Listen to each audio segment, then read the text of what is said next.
On the morning of the 18th of June, 1815, two of the greatest generals of the age faced each other across a rain-soaked valley in what is now modern Belgium.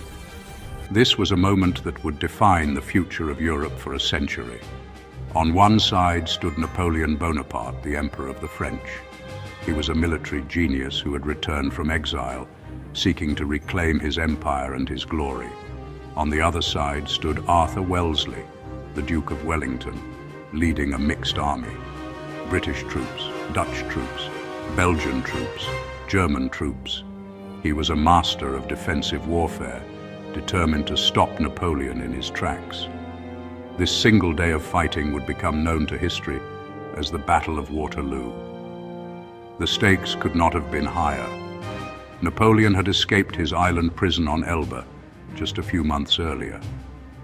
He had landed in France and, in a stunning turn of events, regained power without firing a single shot. The great powers of Europe were horrified. To understand Waterloo, we must first understand the men in command. Napoleon Bonaparte was the aggressor. His plan was audacious and relied on speed. He aimed to keep the British-led army and the Prussian army apart. Just 2 days before Waterloo, he had attacked them both.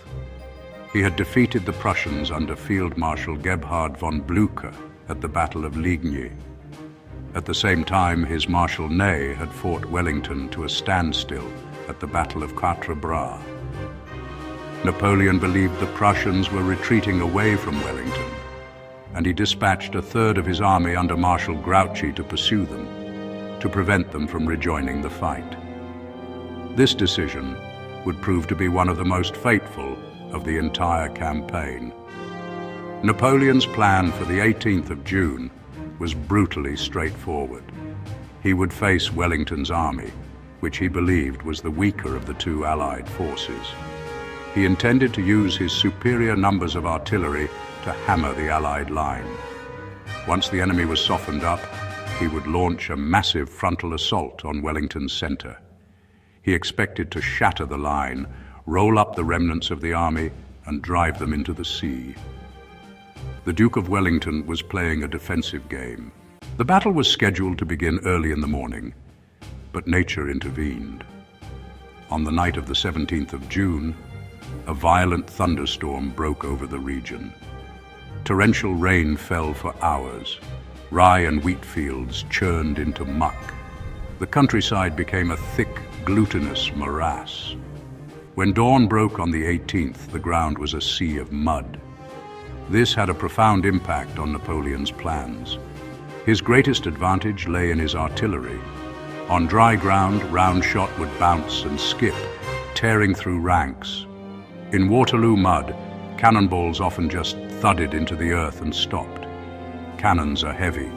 Moving them through deep mud is slow and exhausting. Napoleon, an artilleryman by training, decided to delay the start of his attack, hoping the sun would dry the ground a little. The delay, until about 11:30 a.m., was a gift to his enemies. Wellington's men strengthened defenses and reinforced La Haye-Sainte. More importantly, the delay gave the Prussians time to march. When the battle finally began, conditions were still far from ideal. Men slipped and stumbled, exhausted before reaching enemy lines. The weather subtly tilted the odds against the French, turning a hoped-for lightning blow into a slow, grinding slog. The first major action of the day was not the main assault on Wellington's center, as Napoleon had planned. Instead, a diversionary attack was launched against the Château de Hougoumont. Napoleon's brother, Prince Jérôme, led the attack.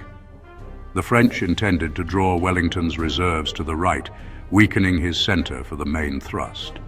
However, what began as a feint soon escalated into a furious battle-long struggle that consumed thousands of French troops. Hougoumont was a natural fortress, a chateau, a chapel, several farm buildings, all ringed by sturdy walls with a small wood before it. Recognizing its importance, Wellington garrisoned it with British guardsmen and German troops from Nassau and Hanover. They knocked loopholes in the walls and barricaded the gates. The defenders were ready, The initial assault drove defenders from the wood, but the French could not break into the main compound. A party led by Lieutenant Legros smashed the north gate with an axe, but guardsmen under Corporal James Graham and Lieutenant Collers James MacDonnell slammed it shut, trapping the attackers. The French never captured Hougoumont. Over 14,000 French were sucked into the struggle, bled of men and time. Meanwhile, the Allied line held firm. Hougoumont had done its job perfectly. Around 1:30 p.m., a massive French artillery bombardment, the Grand Battery, opened on Wellington's center left. 80 cannons unleashed a storm of iron. Then nearly 18,000 French infantry under the Comte d'Erlon advanced. They aimed to break the Allied line near the farmhouse of La Haye-Sainte, beside the main road at the very center. A small but determined garrison of around 400 King's German Legion troops held the farm. As the columns advanced, some bypassed, while others assaulted the buildings. French columns crested the ridge and crashed into the Allied line in intense close-quarters fighting. One division shattered a Dutch-Belgian brigade and began to pour over the ridge. At a moment of extreme crisis, the Earl of Uxbridge ordered a massive counter-charge. 2 brigades of British heavy cavalry, Household and Union, charged. They smashed into the flanks of unwieldy columns, sending them reeling in disarray. But carried away, the horsemen charged too far and were counterattacked by French lancers and cuirassiers. The brigades were decimated. The center had held, but only just. Wellington had lost most of his heavy cavalry, a vital asset he would sorely need later. Ney's great cavalry charges. Around 4:00 p.m., Marshal Ney misinterpreted Allied movements as a retreat. Seeing a chance to deliver the killing blow, he ordered a massive cavalry charge without consulting Napoleon.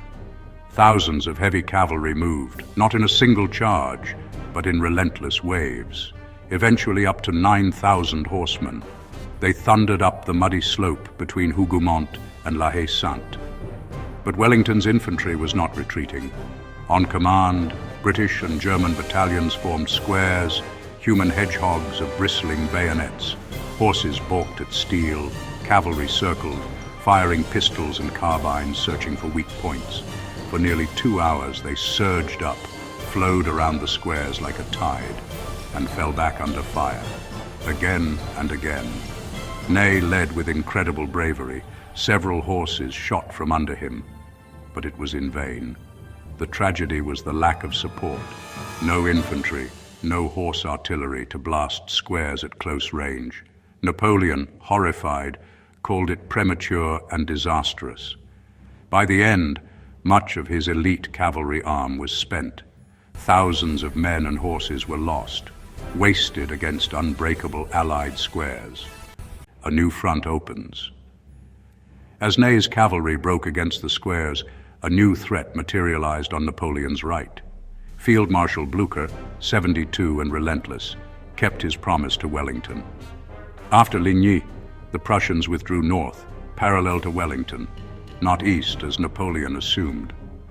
Around 4:30 p.m., Bülow's corps emerged near Plancenoit. Napoleon hoped Grouchy would intercept them, but Grouchy was miles away, following a phantom Prussian column. He heard the guns of Waterloo, urged to march toward them, yet rigidly obeyed old orders.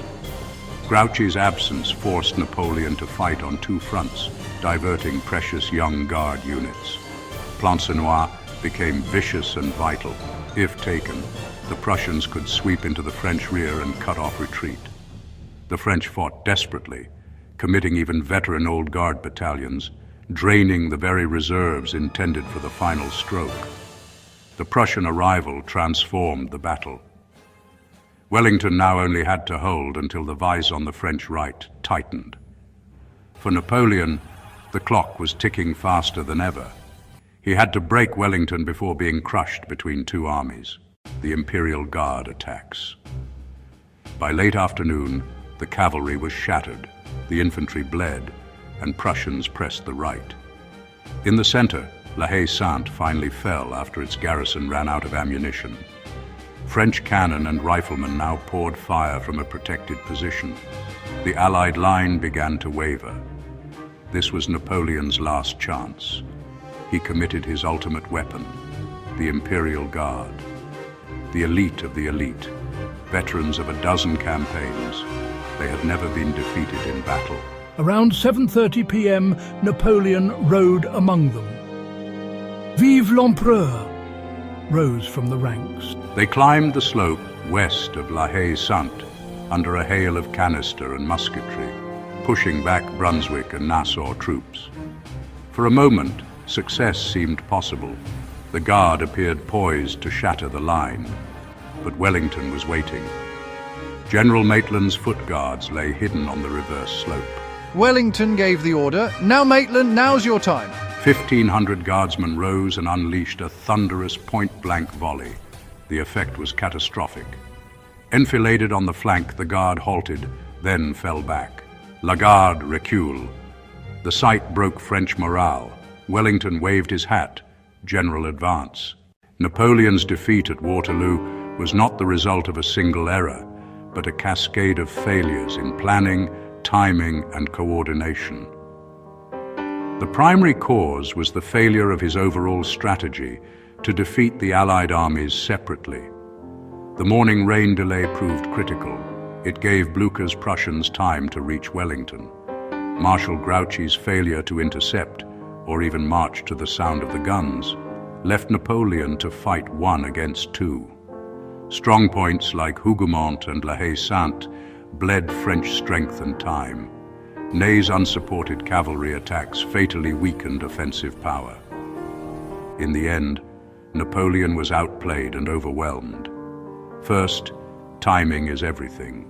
Delaying for tactical effect sacrificed strategic initiative. Hesitation proved costlier than acting under imperfect conditions. Second, coordination. The Allies won because they worked together. French command failed through unclear delegation and rigidity. Third, the value of ground and defense. Wellington's ridge and strong points forced uphill assaults and absorbed disproportionate strength. Timing, coordination, defense. These are the lasting lessons of Waterloo, a famous and terrible day that shaped a century.